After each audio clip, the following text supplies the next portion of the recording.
राज्यात आणि देशात जातीच्या आणि धर्माच्या नावानं विखारी प्रचार सुरू आहे.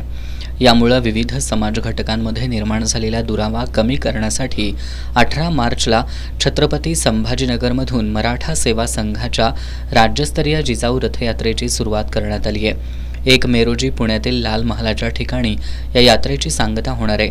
शुक्रवारी 21 मार्चला कसबा बावड्यातील छत्रपती शिवाजी महाराजांच्या पुतळ्याजवळ यात्रेचं आगमन होणार आहे. त्यानंतर शहराच्या प्रमुख मार्गांवरून फिरून ऐतिहासिक दसरा चौकात माजी प्राचार्य अर्जुनराव तनपुरे यांच्या सभेनं या यात्रेची सांगता होणार आहे.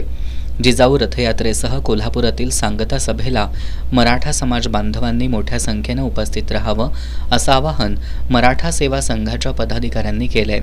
या पत्रकार बैठकीला मराठा सेवा संघाचे राज्य संघटक संजय काटकर, जिल्हाध्यक्ष राहुल इंगवले, उपाध्यक्ष प्रवीण पाटील, जिजाऊ ब्रिगेडच्या जिल्हाध्यक्षा चारुशीला पाटील, संभाजी ब्रिगेडचे शहराध्यक्ष निलेश चव्हाण उपस्थित होते.